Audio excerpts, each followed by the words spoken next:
이번 주는 한국 국내 정치사에 있어서 뭐 여러 가지 참 주목될 만한 일들이 이제 벌어지고 있습니다. 새로운 여당의 젊은 비대위원장, 그리고 아주 젊은 나이에 또 그 당시는 제1야당의 대표가 되었다가 다시 뭐 신당 창당을 선언한 인물, 이렇게 여러 가지 정치적인 의미가 있는 날들이 매일매일 벌어지고 있는데, 야당은 너무 침묵하고 있는 거예요. 지금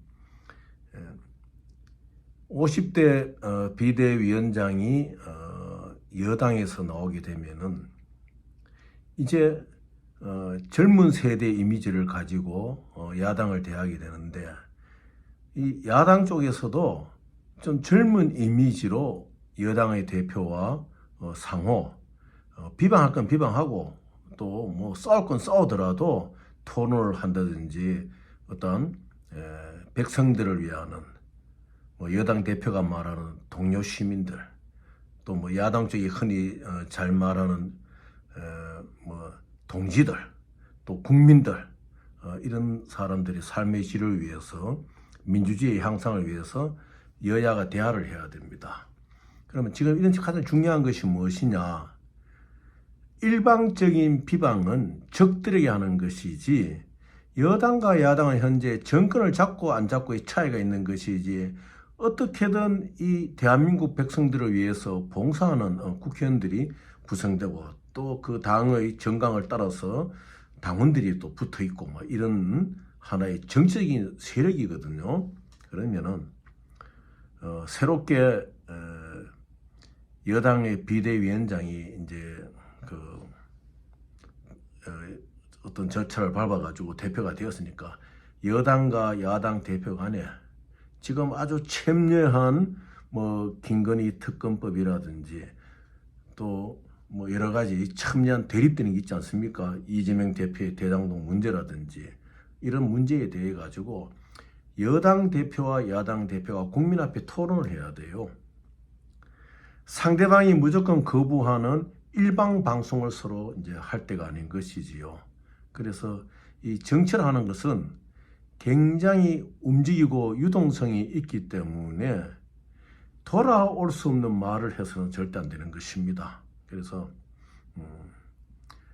야당 쪽에서도 말을 좀 정화하고, 여당 쪽에서도 말을 좀 세련되게 하고, 이렇게 해서 격이 있는 정치를 해야 된다.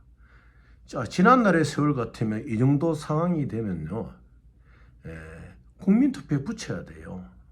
지금 뭐 4월 총선까지 기다릴 것이 아니고 국민들에게 물어봐야 됩니다. 이 정보의 기능이 다수당을 찾아 야당에서 법안 문제 이런 것들이, 어떤 대통령이 참 공약을 했고, 또 대통령이 꼭 이루고자 하는 정치적인 그런 정책적인 일들 하지를 잘 못할 때가 많잖아요. 그렇다면은 이거 여야 간에 정말 이렇게 대화가 안 된다 할 것 같으면은 국민들에게 물어봐야 됩니다. 4월달 기다릴 것이 무엇입니까?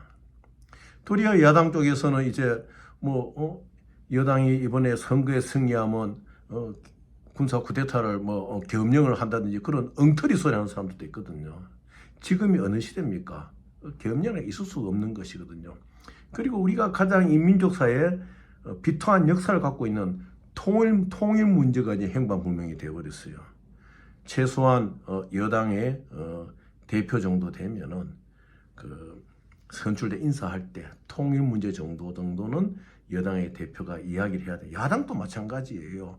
그렇게 일본 원전 오염수 문제에 대해 가지고 목숨을 걸고 투쟁하듯이 하다가 뭐 단식 좀 흉내내다가 이렇게 이제 다 가버리고, 지금 무엇을 합니까?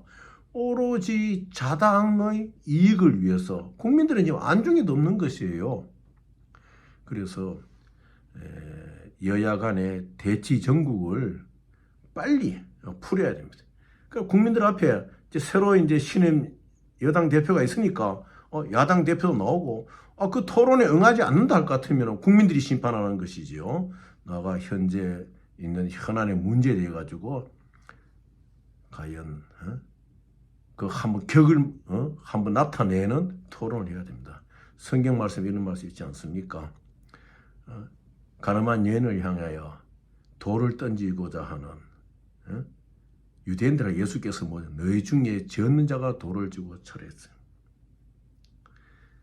여당의 대표도 야당의 구성원들의 어느 전력을 가지고 그렇게 말할 것이 아니고, 또 야당의 대표도 새로운 여당 대표의 전력을 가지고 말할 것이 아니고, 토론대에 앉아가지고 국민들이 판단하게끔 서로의 무게를 달아보는 대토론회를 한번 여당 대표, 야당 해야 됩니다.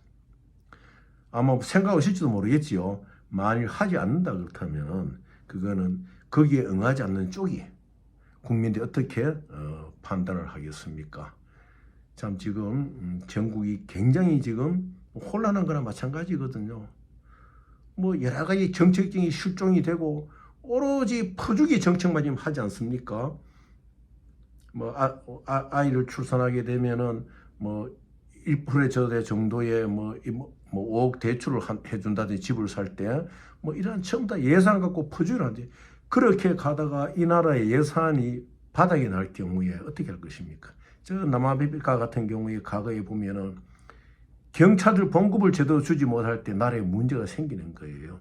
지금 간간히 옆으로 나오는 뉴스를 볼 것 같으면은 경찰관들 초과 근무수당도 잘 안 돼가지고 지금 도리어 근무수당 줄이는 이야기까지 나오고, 심지어는 잘못하다가는 이 군인들 봉급까지도 문제가 생긴다고 안 되거든요. 그래서 무조건 퍼주는 이런 정책보다는 국민들이 어떻게든지 먹고 살 수 있는 지혜를 가질 수 있도록, 먹고 살 수 있는 도구를 가질 수 있도록 노력을 해야 돼요. 그래서 이 국회의원들 특권들을 내려놔야 돼요. 이번에 여당이 새로운 비대위원장이 들어오면서 국회의원에 출마하는 사람들이 후보 예정자들이 특권을 내려놓아야지 공천의 기준에 들어오듯이 야당도 거기에 응해야 됩니다. 지금 이 두 당이 해야 될 첫째가 무엇이냐면은 자당의 국회의원들이 특권을 포기하는 자들만이 이번 국회의원 선거에 후보로 등록이 될 수 있도록 해야 되고, 공천 기준이 돼야 되죠. 이 가장 중요한 거예요. 지금 새로운 정권이 들어와서 가지고 지금 이때까지 한 짓이 무엇입니까? 계속적으로 아전투구하는 거잖아요. 국민들은 지금 안중에 없는 거예요. 그래서 어떻게든지 이 국민들이 경제적으로 윤택한 삶을 살 수 있도록 정책을 내고 개발하고, 제발 국민들 세금 갖고 막 퍼주기 정책을 한다든지 이러한 것으로서 현재의 당면한 사회적인 문제, 또 미래의 문제를 대처한다 생각할 경우에는 나중에 우리 국가의 예산이 바닥날 경우 누가 책임질 것입니까? 결국 그 몫은 어렵게 살고 있는 국민들의 몫으로 돌아오는 것이거든요. 그래서 너무 자당의 이익보다도 국민을 바라본다는 정치를 한다면은 당장 오늘이라도 여당과 야당의 대표는 국민들 앞에 토론을 한번 해야 됩니다. 그래서 국민들이 판단하고 이렇게 나아갈 수 있도록 하는 길이 지금 이 나라의 어떤 방향을 잘 잡아 나갈 수 있는 길이 되지 않느냐. 제발 부디 그 예수님 말씀도 너 중에 너 중에 죄 없는 자가 돌을 들어 제 여자를 쳐라. 우리나라의 정당의 역사 속에 보면요, 그 정당이 갖고 있는 맥을 볼 것 같으면 이 역사 앞에 죄 없는 자들이 누가 있습니까? 다 죄가 있는 거거든요. 눈에 보이는 죄, 안 보이는 죄. 그래서 스스로를 살피면서 이 전국을 잘 헤쳐나가기를 바랍니다.